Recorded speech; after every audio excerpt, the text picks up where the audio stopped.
I used to travel constantly for work, bouncing from city to city, and booking whatever hotel was cheap but clean enough to survive a night.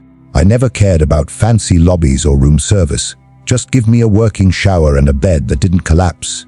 Nothing strange had ever happened to me before, so I never once thought about danger, hidden cameras, or creepy strangers lurking behind thin walls. That mindset changed during a trip to a small city in Pennsylvania for a training event.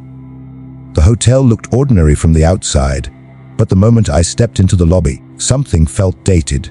The red carpet was worn and dull. The air smelled like old perfume and dust, like my grandmother's house after being closed up for years. The woman at the front desk barely made eye contact as she handed me a key card. I rode the elevator to the 3rd floor, and when the doors opened, the hallway was painfully quiet, too quiet. It didn't feel peaceful. It felt empty in a way that made my footsteps sound louder than they should have. My room looked standard: a small bed, a wooden desk, a plain bathroom with flickering fluorescent lights. I tossed my bag onto the mattress, turned on the TV for background noise, and tried to unwind. After hours of driving, I was exhausted.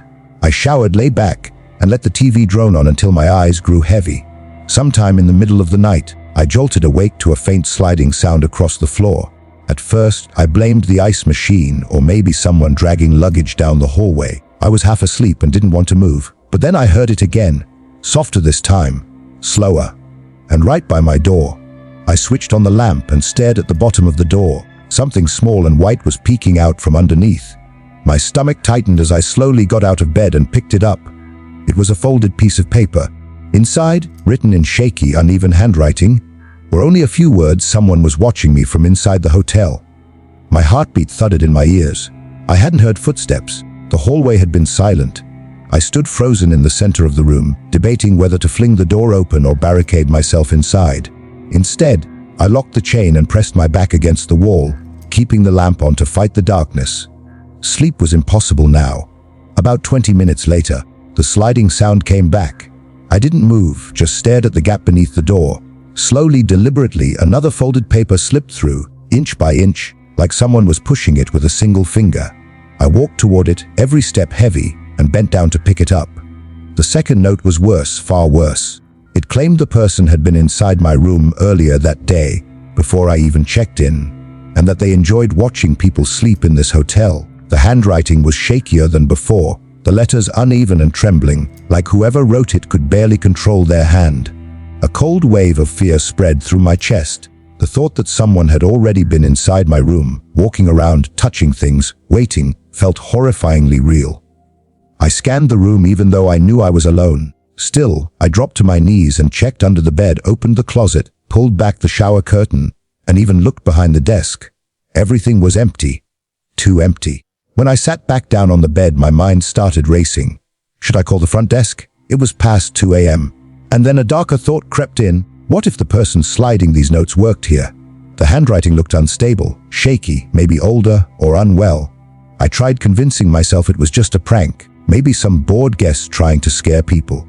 But how would they know my room number? How would they know when I was asleep? It felt targeted, intentional. I sat there for another 30 minutes, barely moving, straining to hear the smallest sound. Every little noise made me flinch. The air conditioner clicking on, pipes knocking inside the walls, footsteps from somewhere far away. My nerves were completely shot. I made a promise to myself: if a third note came, I wouldn't hesitate. I'd grab my things and leave immediately. For a while there was nothing, just silence. Slowly, my breathing steadied, my shoulders loosened. Maybe it was over, maybe they had gotten bored. Then I heard it again, the sliding sound. This time it was slower than before, deliberate, like whoever was outside wanted me to fully understand what was happening. I walked to the door, every step heavy, and picked up the third folded paper. My hands were shaking as I opened it. The message was completely different from the others. It said the person was already inside the room with me again. I stared at the words, rereading them over and over, trying to process what I was seeing. My heart pounded so loudly it felt like it was echoing in the room. I slowly turned in a full circle, scanning every corner, every shadow, every dark space near the curtains and behind the furniture. I had already checked everything, but what if I missed something? What if someone was hiding somewhere I hadn't thought to look? My breathing became shallow. The idea that someone could be in that room with me, silently watching, made my chest feel like it was being squeezed. I couldn't stay there another second. I grabbed my bag, not even bothering to pack properly, and rushed to the door. I pressed my eye to the peephole. The hallway was empty. I unlatched the chain lock and swung the door open quickly. I rushed into the hallway and slammed the door behind me, the sound echoing louder than I expected. My heart was pounding so hard it felt like it might give me away. I moved quickly toward the stairs, trying to stay quiet but also desperate to put as much distance as possible between me and that room. Halfway down the hall, I made the mistake of looking back. At the far end, near the last room, I swear I saw a shadow shift behind the corner, like someone had just stepped back out of sight. It wasn't clear enough to see a face or body, just movement, but it was enough. I didn't wait to confirm it. I hurried down the stairs and reached the front desk, where a different employee was sitting under harsh fluorescent lights. He looked half asleep, barely paying attention, until I started explaining what had happened. As I described the notes, the sliding sound, and the message about someone being inside my room, his expression shifted from bored to genuinely confused.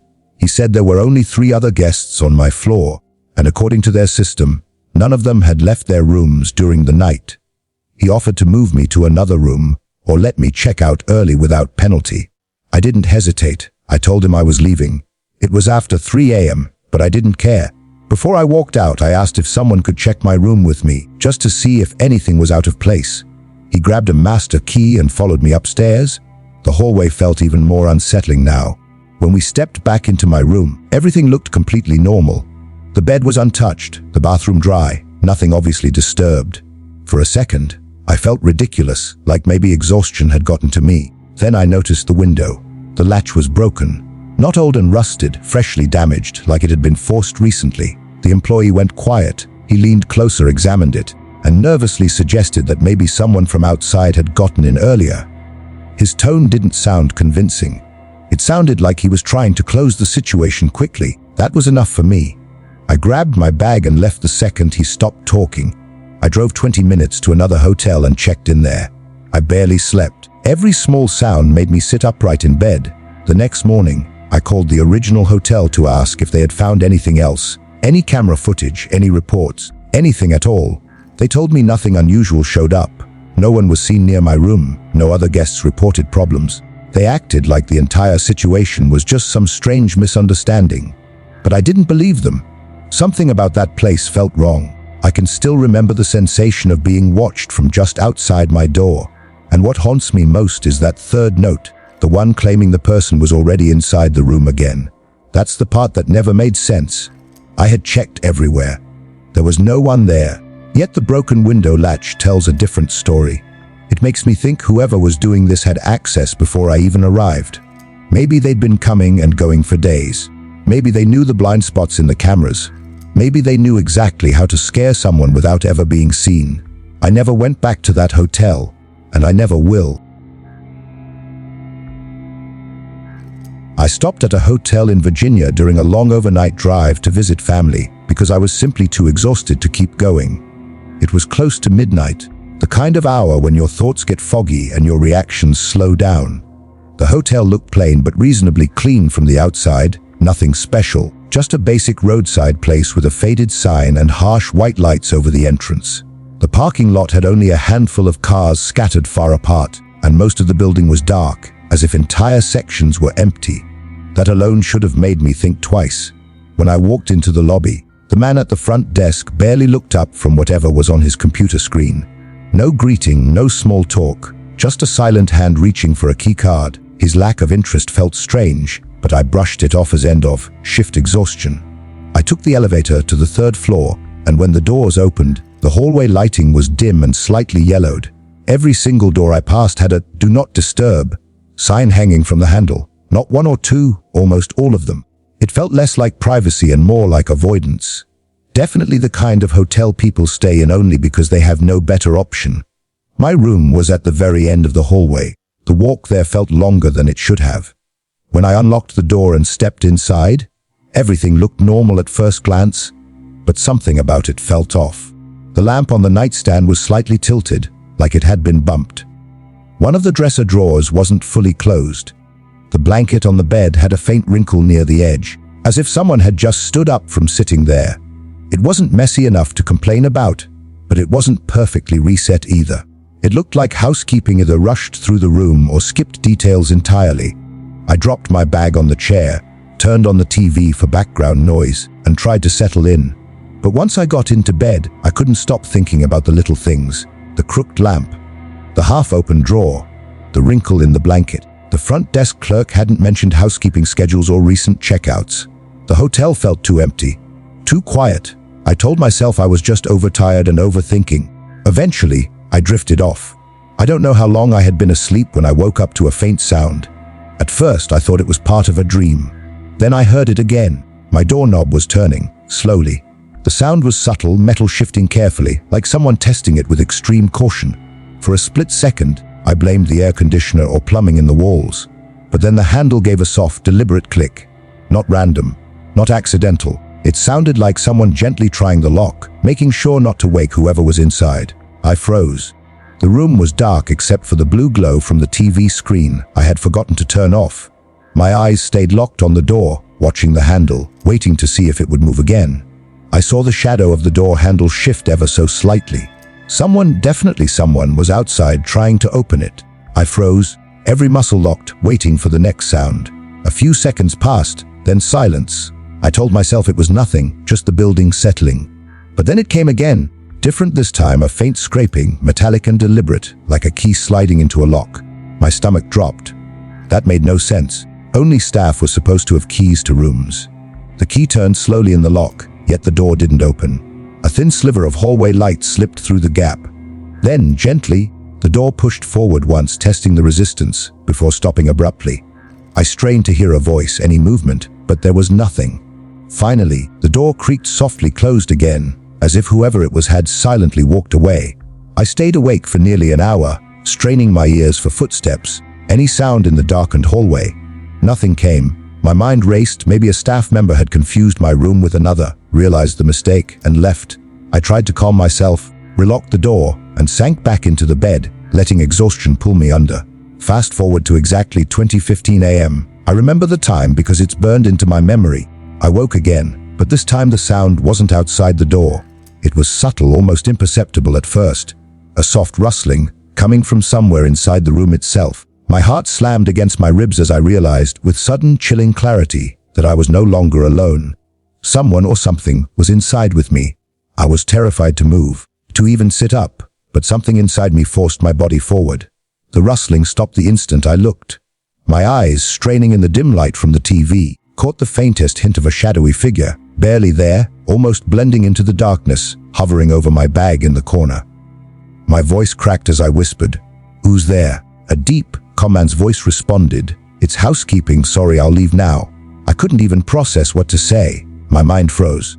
The dark shape slid silently from my bag toward the door, and before I could react, the door opened and closed behind it. My hands trembled as I flicked on the light and slammed the chain lock into place. Heart racing, I approached my bag and my stomach sank. It had been clearly gone through. My things rifled through like someone had been searching for something important. I had to pause, catch my breath, and calm myself before I could even think about calling the front desk.